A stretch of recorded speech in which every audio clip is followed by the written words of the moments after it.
Spock, a constable reports racism inside her own force.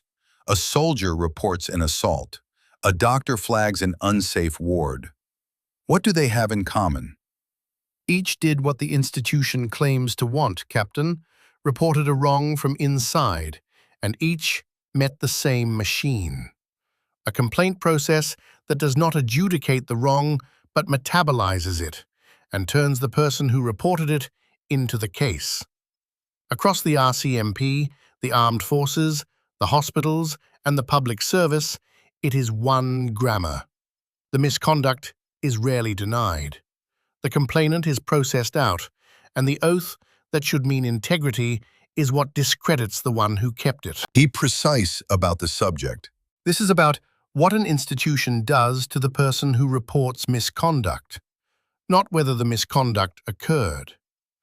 Where it has been adjudicated, in a settlement or an inquiry or a lawsuit, that ruling is the spine.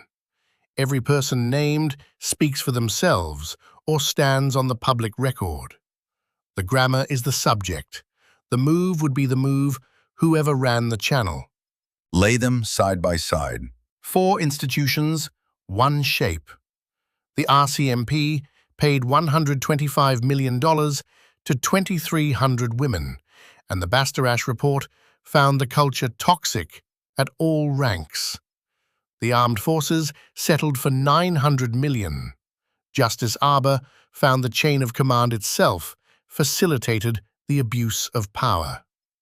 An emergency physician was forced out for reporting unsafe conditions, and an employment insurance investigator was fired and stripped of her clearance for exposing a quota to deny benefits.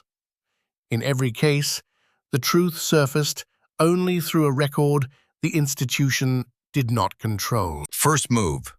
The reporter becomes the defect.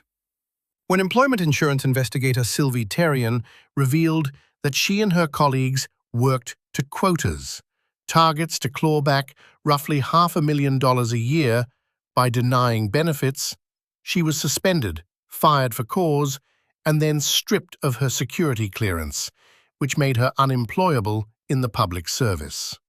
The whistleblower reclassified as a risk. It is the definitional dodge. The first account runs on a victim, turned here on a colleague. The person becomes the problem, so the conduct need not be. Second move. The channel itself. The complaint is rooted into a channel the institution controls, and the channel consumes it.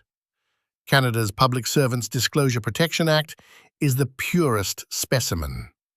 Since 2007, 306 people have filed reprisal complaints. The regime has cost more than $40 million, and by critics' count, not one whistleblower has obtained a remedy from its tribunal. In the military, Justice Arbour found the chain of command. The body that receives the complaints had facilitated the abuse of power. The filter is not failing, Captain. It is working. And the third move, the oath itself. The integrity credential, the badge, the uniform, the Hippocratic oath, is what shields the misconduct and discredits the complaint. The RCMP paid $125 million to 2,300 women for harassment spanning 1974 to 2017.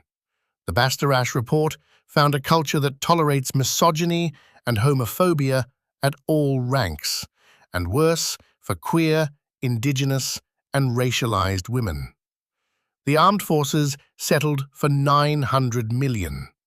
The oath is invoked not as the standard the conduct failed, but as the reason to doubt the one who named it, the borrowed credential worn by the institution against its own. Does the internal channel ever surface the truth? Never on its own. What surfaces it is always a record the institution does not control, a class action, a public inquiry, a lawsuit, an interview on camera. And here is the part that should end the benefit of the doubt.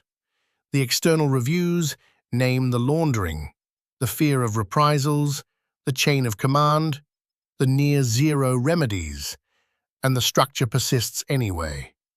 The naming is not the fixing. So the oath protected everyone. Everyone but the one who kept it, Captain.